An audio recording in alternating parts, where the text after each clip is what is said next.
మన దేశంలో ఎప్పుడు చూసినా ప్రతి ఏడాది వివిధ రాష్ట్రాలకు ఎలక్షన్స్ జరుగుతూనే ఉంటాయి. దీనివల్ల వందల కోట్లు పబ్లిక్ మనీ ఖర్చు అవుతుంది. అలాగే గవర్నమెంట్ అభివృద్ధి పనులకు కూడా పదే పదే బ్రేక్స్ పడుతున్నాయి. మరి దీనికి సొల్యూషన్ ఏంటి? ఇదే మన కేంద్ర ప్రభుత్వం ప్రతిపాదిస్తున్న వన్ నేషన్ వన్ ఎలక్షన్ లేదా జెమిలీ ఎలక్షన్స్ కాన్సెప్ట్. అంటే దేశం మొత్తానికి ఒకేసారి ఎన్నికలు నిర్వహించడం. 2014-19 ఎన్నికల మేనిఫెస్టోలో బీజేపీ తాము అధికారంలోకి వస్తే జమిలీ ఎన్నికలు నిర్వహించే అంశాన్ని పరిశీలిస్తామంటూ హామీ ఇచ్చింది. కానీ అది సాధ్యం కాలేదు. చివరికి 2024 లోక్సభ ఎన్నికలప్పుడు కూడా తాము కేంద్రంలో మళ్లీ అధికారంలోకి వస్తే ఈసారి ఖచ్చితంగా జమిలీ ఎన్నికలు అమలు చేస్తామంటూ చెప్పింది. దీనిపైనే ఇప్పుడు ఎన్డీఏ ప్రభుత్వం కసరత్తులు చేస్తుంది. మరి ఇది ప్రాక్టికల్గా సాధ్యమేనా అనే దానిపై క్వశ్చన్స్ రైజ్ అవుతున్నాయి. అందుకే మోదీ సర్కార్ జమిలీ ఎన్నికలు నిర్వహించేందుకు ఒక ఇంట్రెస్టింగ్ ప్లాన్ని తీసుకొచ్చింది. ఇంతకీ ఆ ప్లాన్ ఏంటి? ఆ ప్లాన్తో జమిలీ ఎన్నికలు నిర్వహించడం సాధ్యమవుతుందా? ఈ వీడియోలో క్లియర్ కట్గా తెలుసుకుందాం. స్కిప్ చేయకుండా పూర్తిగా చూడండి. మన దేశంలో ప్రతి 5 ఏళ్లకు ఒకసారి లోక్సభ ఎలక్షన్స్ జరుగుతాయి. కానీ ఈలోపే దాదాపు ప్రతి 6 నెలలకు ఒకసారి ఏదో ఒక రాష్ట్రంలో అసెంబ్లీ ఎలక్షన్స్ వస్తూనే ఉంటాయి. దీనివల్ల 3 మెయిన్ ప్రాబ్లమ్స్ వస్తున్నాయి. అవేంటంటే, first one, model code of conduct. ఏ రాష్ట్రంలో అయినా సరే ఎలక్షన్స్ వచ్చినప్పుడు ఈ ఎన్నికల ప్రవర్తన నియమావళి అమల్లోకి రావడం వల్ల దేశవ్యాప్తంగా కొత్త డెవలప్మెంట్ పనులు, సంక్షేమ పథకాలు నిలిచిపోతున్నాయి. రెండోది, గవర్నమెంట్ ఎక్స్పెండిచర్. అంటే ప్రతి ఏడాది ఎన్నికల నిర్వహణ కోసం వేల కోట్ల రూపాయల ప్రభుత్వ ధనం ఖర్చు అవుతుంది. దీనివల్ల ప్రభుత్వానికి కూడా నష్టం జరుగుతుంది. ఇక థర్డ్, అడ్మినిస్ట్రేటివ్ స్ట్రెయిన్. అంటే టీచర్లు, ప్రభుత్వ ఉద్యోగులు, పోలీస్ ఫోర్స్ ఎప్పుడూ కూడా ఎలక్షన్స్ డ్యూటీలోనే బిజీగా ఉండాల్సి వస్తుంది. దీనివల్ల అడ్మినిస్ట్రేటివ్ వర్క్స్ కూడా పెండింగ్లో పడిపోతున్నాయి. ఉత్తరాఖండ్ సీఎం పుష్కర్ సింగ్ ధామీ రీసెంట్గా ఒక స్టేట్మెంట్ ఇచ్చారు. గత 3 ఏళ్లలో కేవలం ఈ మోడల్ కోడ్ ఆఫ్ కండక్ట్ వల్ల తమ రాష్ట్రంలో దాదాపుగా 175 రోజుల పాటు ప్రభుత్వ పనులు ఆగిపోయాయి అన్నారు.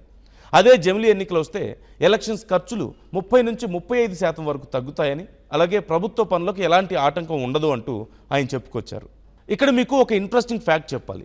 వన్ నేషన్ వన్ ఎలక్షన్ అనేది మన దేశానికి కొత్త ఏమీ కాదు. 1952 నుంచి 1967 వరకు మొదటి 4 జనరల్ ఎలక్షన్స్ అనేవి లోక్సభకు, అన్ని రాష్ట్రాలకు, అసెంబ్లీలకు ఒకేసారి జరిగాయి. కానీ 1967 తర్వాత సినారియో పూర్తిగా మారిపోయింది. పలు రాష్ట్రాల్లో ప్రభుత్వాలు కూలిపోవడం, 1968, 1969లో కొన్ని అసెంబ్లీలు రద్దవడం వల్ల ఈ ఎలక్షన్ సైకిల్ దెబ్బతింది. ఆఖరికి 1970లో లోక్సభ కూడా గడువు కంటే ముందే రద్దయింది. ఆ తర్వాత సంకీర్ణ ప్రభుత్వాలు అధికారంలోకి రావడం, పలు రాష్ట్రాల్లో ప్రెసిడెంట్ రూల్ ఇంప్లిమెంట్ చేయడం వల్ల ఈ ఎలక్షన్ సిస్టమ్ పూర్తిగా కొలాప్స్ అయిపోయింది.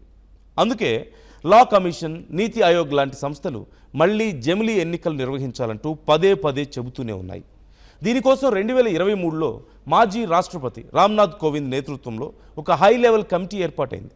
ఈ కమిటీ జమిలీ ఎన్నికలపై 191 రోజుల పాటు స్టడీ చేసి 2024 మార్చిలో ప్రస్తుత ప్రెసిడెంట్ ద్రౌపది ముర్ము గారికి ఆ రిపోర్ట్ను సబ్మిట్ చేసింది. ప్రస్తుతం దానిపై పరిశీలన జరుగుతుంది. మరి దేశం మొత్తాన్ని ఒకేసారి ఒకే ఎలక్షన్ పరిధిలోకి తీసుకురావడం అంత ఈజీనా? డెఫినెట్గా కాదు. అందుకే కేంద్ర ప్రభుత్వం ఒకేసారి కాకుండా 2 ఫేజ్ మోడల్, అంటే 2 దశల నమూనాని పరిశీలిస్తుంది. ప్రస్తుతం జాయింట్ పార్లమెంటరీ కమిటీ జేపీసీ దీనిపై స్టడీ చేస్తుంది. కేంద్రం ఇంప్లిమెంట్ చేయాలనుకుంటున్నటువంటి ఈ 2 ఫేజ్ ప్లాన్ ఏంటో ఇప్పుడు చాలా సింపుల్గా చెప్పడానికి ట్రై చేస్తాను. ముందుగా ఫేజ్ 1, 2029లో లోక్సభ ఎన్నికలతో పాటుగా దేశంలోని దాదాపుగా 20 రాష్ట్రాల అసెంబ్లీ ఎన్నికలను కలిపి నిర్వహించాలంటూ ప్లాన్ చేస్తున్నారు. ఈ దశలో ఆంధ్రప్రదేశ్, ఒడిశా, అరుణాచల్ ప్రదేశ్, సిక్కిం, హర్యానా, మహారాష్ట్ర, జార్ఖండ్ లాంటి రాష్ట్రాలకు ఎలాగో 2029లోనే అసెంబ్లీ ఎన్నికలు ఉన్నాయి. కాబట్టి ఈ స్టేట్స్కి ఎలాంటి ప్రాబ్లం ఉండదు. ఇక మధ్యప్రదేశ్, రాజస్థాన్, ఛత్తీస్గఢ్, కర్ణాటక, తెలంగాణ వంటి రాష్ట్రాలకు అసెంబ్లీ గడువు 2028 చివరిలో ముగుస్తుంది. జమిలీ ఎన్నికల కోసం ఈ రాష్ట్రాల టెన్యూర్ని 5 నెలల నుంచి 1 ఏడాది వరకు ఎక్స్టెండ్ చేయాల్సి ఉంటుంది. ఇలా దాదాపుగా 20 రాష్ట్రాల అసెంబ్లీ ఎన్నికలను 2029లో లోక్సభ ఎన్నికలతో పాటు నిర్వహించాలనేది కేంద్రం ఫస్ట్ ఫేజ్ ప్లాన్. ఇప్పుడు సెకండ్ ఫేజ్ ప్లాన్ చూద్దాం. బీహార్, ఢిల్లీ, తమిళనాడు, కేరళ, వెస్ట్ బెంగాల్, అస్సాం, పుదుచ్చేరి లాంటి రాష్ట్రాల అసెంబ్లీ గడువు 2030-31లో ముగుస్తుంది. ఈ స్టేట్స్లో ఎలక్షన్స్ ముగిశాక వీటి టెన్యూర్ 2035 నుంచి 2036 వరకు ఉంటుంది. అయితే ఈ రాష్ట్రాల కాల పరిమితిని 1 నుంచి 2 ఏళ్లు తగ్గించి 2034లోనే దేశంలోని అన్ని రాష్ట్రాలకు ఒకే ఉమ్మడి ఎన్నికల సైకిల్ని అమలు చేయాలని చూస్తున్నారు. ఇంకా క్లియర్గా చెప్పాలంటే ఫస్ట్ ఫేజ్లో 20 రాష్ట్రాలతో కలిపి లోక్సభ ఎన్నికలు నిర్వహిస్తారు. ఇక సెకండ్ ఫేజ్లో అంటే 2034లో మిగిలిన రాష్ట్రాలను కూడా లోక్సభ ఎన్నికలతో లింక్ చేస్తారు. దీంతో 2034లో దేశవ్యాప్తంగా అన్ని రాష్ట్రాలు లోక్సభ ఎన్నికలు ఒకేసారి నిర్వహిస్తారు. సరే, వినడానికి ఈ ప్లాన్ చాలా బాగానే ఉంది, కానీ దీన్ని ప్రాక్టికల్గా ఇంప్లిమెంట్ చేయడంలో చాలా పెద్ద ఛాలెంజెస్ అండ్ లీగల్ ఇష్యూస్ కూడా ఉన్నాయి. మొదటిది కాన్స్టిట్యూషనల్ అమెండ్మెంట్స్. ఈ రూల్స్ ప్రకారం దేశంలోని ఆయా రాష్ట్రాల అసెంబ్లీల పదవీ కాలాన్ని పెంచాలన్నా లేదా తగ్గించాలన్నా మన రాజ్యాంగంలోని పలు ఆర్టికల్స్ని సవరించాల్సి ఉంటుంది. దీనికి పార్లమెంట్లో 3/2 మెజారిటీ అవసరం అవుతుంది. ఇక రెండోది పొలిటికల్ కాన్సెన్సస్. దేశవ్యాప్తంగా జమిలీ ఎన్నికలు నిర్వహించేందుకు కేవలం పార్లమెంట్ మెజారిటీ ఉంటే సరిపోదు. దేశంలోని కనీసం సగం రాష్ట్రాలు దీనికి అంగీకరించాల్సి ఉంటుంది. అలాగే ప్రతిపక్ష పార్టీల సపోర్ట్ కూడా చాలా అవసరం అవుతుంది. ఇక మూడవది అతి ముఖ్యమైనది లాజిస్టిక్స్ అండ్ ఈవీఎంస్. అంటే దేశం మొత్తానికి ఒకేసారి ఎన్నికలు జరపాలంటే లక్షలాది అదనపు ఈవీఎంలు, వీవీప్యాట్ మిషన్లు కొనుగోలు చేయాల్సి ఉంటుంది. అలాగే భారీ స్థాయిలో సెక్యూరిటీ ఫోర్సెస్ని డిప్లాయ్ చేయాల్సి ఉంటుంది. ఇవన్నీ సక్సెస్ అయ్యి ఎలాంటి అడ్డంకులు లేకుండా ఉంటేనే జమిలీ ఎన్నికలు నిర్వహించేందుకు సాధ్యమవుతుంది. ప్రస్తుతం ఈ జమిలీ ఎన్నికల బిల్లును పరిశీలిస్తున్నటువంటి జాయింట్ పార్లమెంటరీ కమిటీ గడువును 2026 వానాకాల సమావేశాల వరకు ఎక్స్టెండ్ చేశారు. ఈ కమిటీ ఆ సమయానికి తన ఫైనల్ రిపోర్ట్ను పార్లమెంట్కి సబ్మిట్ చేయాల్సి ఉంటుంది. పొలిటికల్ పార్టీలు, రాష్ట్ర ప్రభుత్వాలు, లీగల్ ఎక్స్పర్ట్స్, ఎలక్షన్ కమిషన్లతో జరిగినటువంటి సుదీర్ఘ సంప్రదింపుల ఆధారంగా ఈ నివేదికను రూపొందిస్తున్నారు. ఈ రిపోర్ట్ వచ్చిన తర్వాత పార్లమెంట్లో దీనిపై ఒక బిగ్ డిబేట్ జరుపుతారు. ఒకవేళ అంతా అనుకున్నట్లుగా జరిగితే 2029 నుంచి దేశంలో జమిలీ ఎన్నికల ప్రాసెస్ స్టార్ట్ అయిపోతుంది. సో ఫ్రెండ్స్, ఇది వన్ నేషన్ వన్ ఎలక్షన్ వెనుకున్న కంప్లీట్ స్టోరీ. పదే ఎన్నికలు జరిగి డబ్బు, సమయం వృధా కాకుండా ఉండడానికి ఇది ఒక మంచి సంస్కరణ అయినప్పటికీ ఈ ఎన్నికల వల్ల ప్రాంతీయ పార్టీల అస్తిత్వం దెబ్బతింటుందంటూ పలు విపక్ష పార్టీలు, సామాజిక కార్యకర్తలు ఆరోపిస్తున్నారు.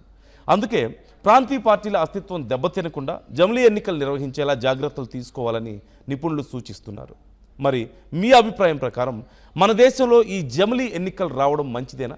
దీనివల్ల సామాన్య ప్రజలకు లాభం జరుగుతుందా లేదా నష్టం జరుగుతుందా? మీ ఒపీనియన్ని క్రింద కామెంట్ రూపంలో తప్పకుండా మాతో షేర్ చేయండి. మరిన్ని ఇంట్రెస్టింగ్ వీడియోస్ కోసం మన ఆర్టీవీ ఛానల్ను సబ్స్క్రైబ్ చేసుకోండి. మన దేశంలో ఎప్పుడు చూసినా ప్రతి ఏడాది వివిధ రాష్ట్రాలకు ఎలక్షన్స్ జరుగుతూనే ఉంటాయి. దీనివల్ల 100 కోట్లు పబ్లిక్ మనీ ఖర్చు అవుతుంది. అలాగే గవర్నమెంట్ అభివృద్ధి పనులకు కూడా పదే బ్రేక్స్ పడుతున్నాయి. మరి దీనికి సొల్యూషన్ ఏంటి? ఇదే మన కేంద్ర ప్రభుత్వం ప్రతిపాదిస్తున్న వన్ నేషన్ వన్ ఎలక్షన్ లేదా జమిలీ ఎలక్షన్స్ కాన్సెప్ట్. అంటే దేశం మొత్తానికి ఒకేసారి ఎన్నికలు నిర్వహించడం. 2014-19 ఎన్నికల మేనిఫెస్టోలో బీజేపీ తాము అధికారంలోకి వస్తే జమిలీ ఎన్నికలు నిర్వహించే అంశాన్ని పరిశీలిస్తామంటూ హామీ ఇచ్చింది. కానీ అది సాధ్యం కాలేదు. చివరికి 2024 లోక్సభ ఎన్నికలప్పుడు కూడా తాము కేంద్రంలో మళ్ళీ అధికారంలోకి వస్తే ఈసారి ఖచ్చితంగా జమిలీ ఎన్నికలు అమలు చేస్తామంటూ చెప్పింది. దీనిపైనే ఇప్పుడు ఎన్డీఏ ప్రభుత్వం కసరత్తులు చేస్తుంది. మరి ఇది ప్రాక్టికల్గా సాధ్యమేనా అనే దానిపై క్వశ్చన్స్ రైజ్ అవుతున్నాయి. అందుకే మోదీ సర్కార్ జమిలీ ఎన్నికలు నిర్వహించేందుకు ఒక ఇంట్రెస్టింగ్ ప్లాన్ని తీసుకొచ్చింది. ఇంతకీ ఆ ప్లాన్ ఏంటి? ఆ ప్లాన్తో జమిలీ ఎన్నికలు నిర్వహించడం సాధ్యమవుతుందా? ఈ వీడియోలో క్లియర్ కట్గా తెలుసుకుందాం. స్కిప్ చేయకుండా పూర్తిగా చూడండి. మన దేశంలో ప్రతి 5 ఏళ్లకు ఒకసారి లోక్సభ ఎలక్షన్స్ జరుగుతాయి. కానీ ఈలోపే దాదాపు ప్రతి 6 నెలలకు ఒకసారి ఏదో ఒక రాష్ట్రంలో అసెంబ్లీ ఎలక్షన్స్ వస్తూనే ఉంటాయి. దీనివల్ల 3 మెయిన్ ప్రాబ్లమ్స్ వస్తున్నాయి. అవేంటంటే, first one, model code of conduct. ఏ రాష్ట్రంలో అయినా సరే ఎలక్షన్స్ వచ్చినప్పుడు ఈ ఎన్నికల ప్రవర్తన నియమావళి అమల్లోకి రావడం వల్ల దేశవ్యాప్తంగా కొత్త డెవలప్మెంట్ పనులు, సంక్షేమ పథకాలు నిలిచిపోతున్నాయి. రెండోది, గవర్నమెంట్ ఎక్స్పెండిచర్. అంటే ప్రతి ఏడాది ఎన్నికల నిర్వహణ కోసం వేల కోట్ల రూపాయల ప్రభుత్వ ధనం ఖర్చు అవుతుంది. దీనివల్ల ప్రభుత్వానికి కూడా నష్టం జరుగుతుంది. ఇక థర్డ్, అడ్మినిస్ట్రేటివ్ స్ట్రెయిన్. అంటే టీచర్లు, ప్రభుత్వ ఉద్యోగులు, పోలీస్ ఫోర్స్ ఎప్పుడూ కూడా ఎలక్షన్స్ డ్యూటీలోనే బిజీగా ఉండాల్సి వస్తుంది. దీనివల్ల అడ్మినిస్ట్రేటివ్ వర్క్స్ కూడా పెండింగ్లో పడిపోతున్నాయి. ఉత్తరాఖండ్ సీఎం పుష్కర్ సింగ్ ధామీ రీసెంట్గా ఒక స్టేట్మెంట్ ఇచ్చారు. గత 3 ఏళ్లలో కేవలం ఈ మోడల్ కోడ్ ఆఫ్ కండక్ట్ వల్ల తమ రాష్ట్రంలో దాదాపుగా 175 రోజుల పాటు ప్రభుత్వ పనులు ఆగిపోయాయి అన్నారు. అదే జమిలీ ఎన్నికలు వస్తే ఎలక్షన్స్ ఖర్చులు 30 నుంచి 35% వరకు తగ్గుతాయని, అలాగే ప్రభుత్వ పనులకు ఎలాంటి ఆటంకం ఉండదు అంటూ ఆయన చెప్పుకొచ్చారు. ఇక్కడ మీకు ఒక ఇంట్రెస్టింగ్ ఫ్యాక్ట్ చెప్పాలి. వన్ నేషన్ వన్ ఎలక్షన్ అనేది మన దేశానికి కొత్త ఏమీ కాదు. 1952 నుంచి 1967 వరకు మొదటి 4 జనరల్ ఎలక్షన్స్ అనేవి లోక్సభకు, అన్ని రాష్ట్రాలకు, అసెంబ్లీలకు ఒకేసారి జరిగాయి. కానీ 1967 తర్వాత సినారియో పూర్తిగా మారిపోయింది. పలు రాష్ట్రాల్లో ప్రభుత్వాలు కూలిపోవడం, 1968, 1969లో కొన్ని అసెంబ్లీలు రద్దవడం వల్ల ఈ ఎలక్షన్ సైకిల్ దెబ్బతింది. ఆఖరికి 1970లో లోక్సభ కూడా గడువు కంటే ముందే రద్దయింది.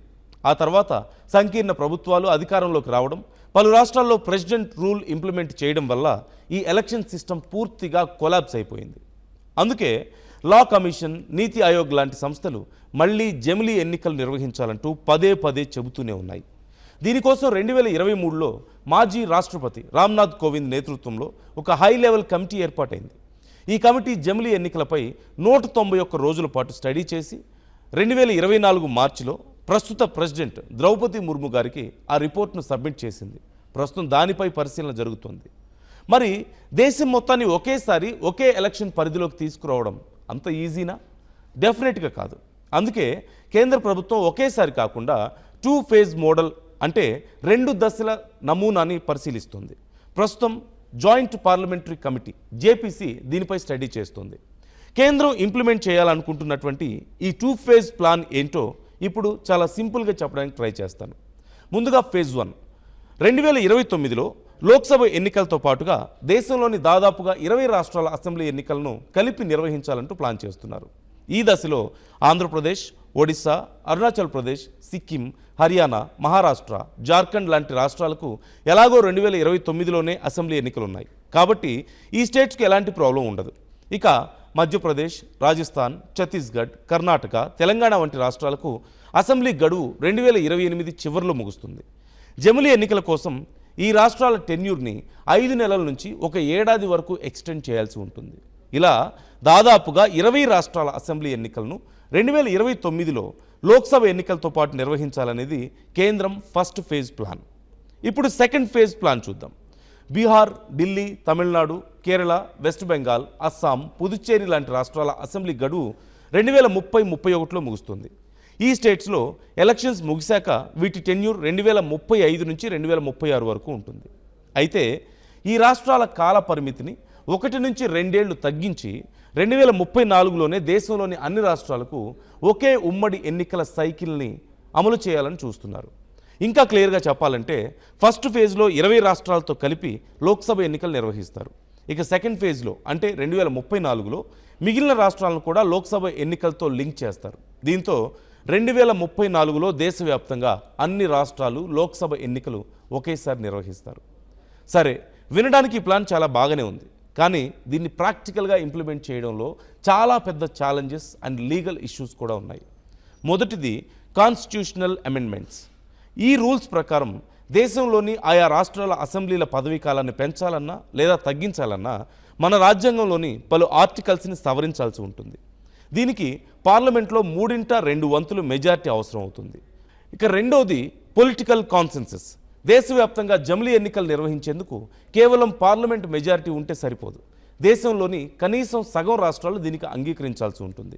అలాగే ప్రతిపక్ష పార్టీల సపోర్ట్ కూడా చాలా అవసరం అవుతుంది. ఇక మూడవది అతి ముఖ్యమైనది లాజిస్టిక్స్ అండ్ ఈవీఎంస్. అంటే దేశం మొత్తానికి ఒకేసారి ఎన్నికలు జరపాలంటే లక్షలాది అదనపు ఈవీఎంలు, వీవీప్యాట్ మిషన్లు కొనుగోలు చేయాల్సి ఉంటుంది. అలాగే భారీ స్థాయిలో సెక్యూరిటీ ఫోర్సెస్ని డిప్లాయ్ చేయాల్సి ఉంటుంది. ఇవన్నీ సక్సెస్ అయ్యి ఎలాంటి అడ్డంకులు లేకుండా ఉంటేనే జమిలీ ఎన్నికలు నిర్వహించేందుకు సాధ్యమవుతుంది. ప్రస్తుతం ఈ జమిలీ ఎన్నికల బిల్లును పరిశీలిస్తున్నటువంటి జాయింట్ పార్లమెంటరీ కమిటీ గడువును 2026 వానాకాల సమావేశాల వరకు ఎక్స్టెండ్ చేశారు. ఈ కమిటీ ఆ సమయానికి తన ఫైనల్ రిపోర్ట్ను పార్లమెంట్కి సబ్మిట్ చేయాల్సి ఉంటుంది. పొలిటికల్ పార్టీలు, రాష్ట్ర ప్రభుత్వాలు, లీగల్ ఎక్స్పర్ట్స్, ఎలక్షన్ కమిషన్లతో జరిగినటువంటి సుదీర్ఘ సంప్రదింపుల ఆధారంగా ఈ నివేదికను రూపొందిస్తున్నారు. ఈ రిపోర్ట్ వచ్చిన తర్వాత పార్లమెంట్లో దీనిపై ఒక బిగ్ డిబేట్ జరుపుతారు. ఒకవేళ అంతా అనుకున్నట్లుగా జరిగితే 2029 నుంచి దేశంలో జమిలీ ఎన్నికల ప్రాసెస్ స్టార్ట్ అయిపోతుంది. సో ఫ్రెండ్స్, ఇది వన్ నేషన్ వన్ ఎలక్షన్ వెనుకున్న కంప్లీట్ స్టోరీ. పదే ఎన్నికలు జరిగి డబ్బు సమయం వృధా కాకుండా ఉండడానికి ఇదొక మంచి సంస్కరణ అయినప్పటికీ ఈ ఎన్నికల వల్ల ప్రాంతీయ పార్టీల అస్తిత్వం దెబ్బతింటుందంటూ పలు విపక్ష పార్టీలు, సామాజిక కార్యకర్తలు ఆరోపిస్తున్నారు. అందుకే ప్రాంతీయ పార్టీల అస్తిత్వం దెబ్బతినకుండా జమిలీ ఎన్నికలు నిర్వహించేలా జాగ్రత్తలు తీసుకోవాలని నిపుణులు సూచిస్తున్నారు. మరి మీ అభిప్రాయం ప్రకారం మన దేశంలో ఈ జమిలీ ఎన్నికలు రావడం మంచిదేనా? దీనివల్ల సామాన్య ప్రజలకు లాభం జరుగుతుందా లేదా నష్టం జరుగుతుందా? మీ ఒపీనియన్ని క్రింద కామెంట్ రూపంలో తప్పకుండా మాతో షేర్ చేయండి. మరిన్ని ఇంట్రెస్టింగ్ వీడియోస్ కోసం మన RTV ఛానల్ను సబ్స్క్రైబ్ చేసుకోండి.